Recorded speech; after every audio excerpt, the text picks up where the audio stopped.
بہت بہت شکریہ پروفیسر عبد الصالح صاحب. اب تعارفی کلمات کے لیے پروفیسر ظفر اسلام صالح صاحب کو دعوت دی جا رہی ہے. پروفیسر ظفر اسلام صالح صاحب کو اگر ذکی صاحب کا دستیاب کہا جائے تو میں سمجھتا ہوں کہ کم مبارکہ ہے. ادھر چند ماہ سے آپ اس کے سیکرٹری نہیں ہیں، لیکن مدتوں اس کے آپ سیکرٹری رہے اور اس ادارے کی تاسیس، تعمیر، ترقی کے سلسلے میں آپ کا غیر منتظر ہو رہا ہے. میں جناب پروفیسر ظفر صاحب سے درخواست کروں کہ تشریف لائیں اور تعارفی کلمات پیش فرمائیں. صلی اللہ علیہ وسلم. محترم صدر مجلس ڈاکٹر عبدالحق انصاری صاحب، مہمان گرامی مناصر اجلاس یونیورسٹی صاحب، مہمان خصوصی پروفیسر اجلاس صاحب، برادر مکرم پروفیسر شاہ احمد صاحب، مہمان گرامی اور گرام قدر پروفیسر عبدالرحمان شہبانی صاحب، برادر عزیز ڈاکٹر ابو سفیان صلاحی صاحب اور برادر محترم ڈاکٹر عبدالعظیم صلاحی صاحب، حاضرین کرام، اللہ تعالیٰ کا لاکھ لاکھ شکر ہے اور اس کا فضل و کرم ہے کہ آج ہمیں دارالعلوم قرآن کے زیر اہتمام تیسرا سیمینار خاندانی مسائل اور قرآن تعلیمات کے موضوع پر منعقد کرنے کی توفیق نصیب ہو رہی ہے. اس سے پہلے 2005 میں قرآن علوم 20ویں صدی کے موضوع پر اور 2008 میں عصر حاضر کے مسائل قرآن تعلیمات کے عنوان سے سیمینار ادارے کے زیر اہتمام منعقد ہوئے تھے. یہ بات بخوبی معروف ہے کہ ادارے کے بنیادی مقاصد میں قرآن سے متعلق اہم موضوعات پر خطبات اور مذاکرات کا انعقاد بھی شامل ہے اور امت مسلمہ اور انسانیت کو درپیش مسائل کا قرآن حل پیش کرنا بھی اس کے افراد مقاصد میں شامل ہے.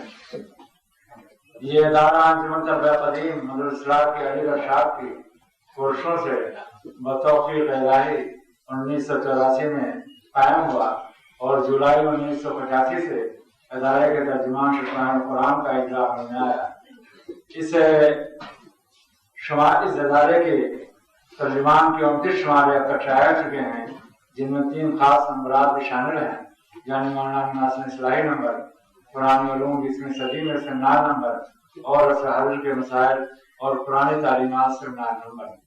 در حقیقت مجلہ قرآن علوم کی اشاعت میں ادارے کی اب تک کی خدمات کا سب سے بڑا حصہ ہے اور علمی دینی حلقوں میں ادارے کو جو کچھ تعریف حاصل ہوا ہے یا اسے مقبولیت نصیب ہوئی ہے وہ خاص کر اسی مجلے کی بدولت ہے. اللہ کرے ہمیں اسے پابندی سے اشاعت کی توفیق نصیب ہو. مجلہ اور اس کے خصوصی اشاعتوں کے علاوہ ادارے کے موضوعات میں یہ کتابیں شامل ہیں: حقیقت نماز، تصنیف مولانا ناصر اصلاحی، تخریج و تحقیق مولانا سلطان محمد اصلاحی، قرآن مقالات مرتبہ پروفیسر شاہ احمد ظہری صاحب، اردو مسائل کے قرآن مضامین کا اشاریہ مرتبہ ڈاکٹر ابو سفیان صلاحی صاحب، کتابیات فلاحی ظفر اسلام صلاحی، اشاریہ شرمائی علوم قرآن ظفر اسلام صلاحی، قرآن افکار و تعلیمات اور دور میں ان کی معنویت ظفر اسلام صلاحی، اور نسیم بھائی جیسے متحرک اور مخلص نگراں کے تعاون سے ادارے کی بلڈنگ تکمیل کے مرحلے کو پہنچ چکی ہے اور آج ہم سب یہاں مل بیٹھ کر انتہائی خوشی محسوس کر رہے ہیں.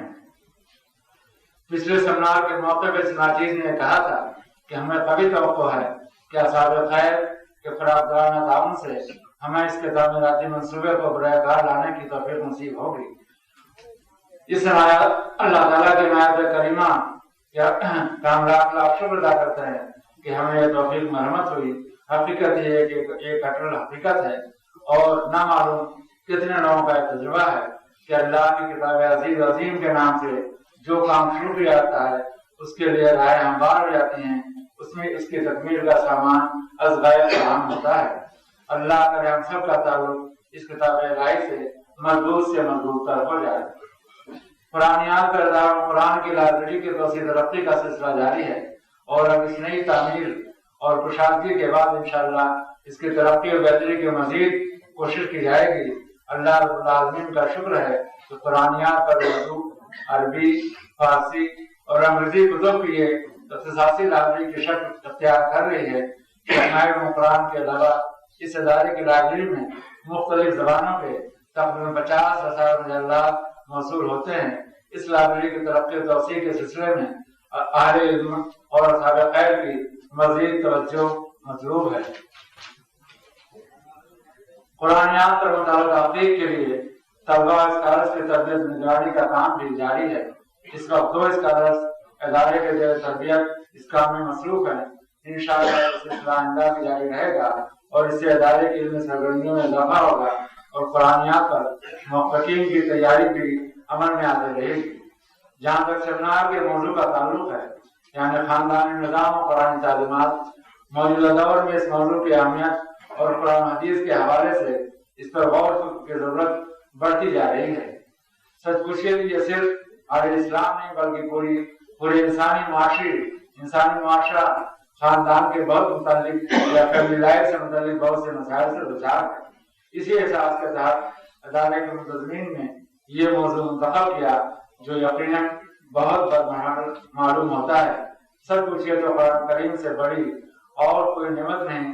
اس نعمت سے جس قدر اور جس طور پر بھی فائدہ اٹھانے کا موقع نصیب ہو اسے غنیمت سمجھا جائے اور اس سے فائدہ اٹھایا جائے۔ قرآن کریم نے اپنے اوصاف و خصائص مختلف رائے میں بیان فرمائے ہیں۔ ان میں ایک یہ بھی ہے کہ یہ کتاب عظیم انسانوں کے لیے پروردگار کی جانب سے ان کے لیے بہترین نصیحت ہے، جیسا کہ بعض آیات میں سے واضح طور پر فرمایا گیا ہے۔ نصیحت کا مطلب یہ ہوتا ہے کہ خیر خواہی اور بھلائی کی بات، یعنی جو بات بھی کسی کی بھلائی کے لیے کہی جائے یا کسی کی اچھائی کے لیے بتائی جائے وہ نصیحت ہے۔ اس کا سننا، اس پر توجہ دینا، اسے یاد رکھنا اور اسے عمل کرنا فائدے سے خالی نہیں۔ یہ واقعہ ہے کہ انسان کو مختلف ذرائع سے نصیحتیں ملتی رہتی ہیں، والدین سے، بڑوں سے، استادوں سے، دوستوں سے اور کتابوں سے، لیکن اس نصیحت سے قیمتی اور مفید اور کون نصیحت ہوگی جو خود اللہ رب العالمین کی جانب سے ہے، جو سارے انسانوں کا خالق ہے، ان کے ضروریات زندگی سے پوری طرح واقف ہے، اپنی مخلوق سے بے انتہا محبت کرنے والا ہے اور ان کے ساتھ بہت رحم فرمانے والا ہے۔ درحقیقت ذات باری تعالیٰ کی نصیحت ہی ہر لمحہ کام آتی ہے اور ہر مسئلے کے حل میں مؤثر بنتی ہے۔ یہ نصیحت اتنی جامع ہے کہ زندگی کے تمام شعبوں پر محیط ہے اور اس قدر واضح اور مدلل ہوتی ہے کہ ذہنوں کو اپیل کرتی ہے اور دلوں کو گھر کر جاتی ہے۔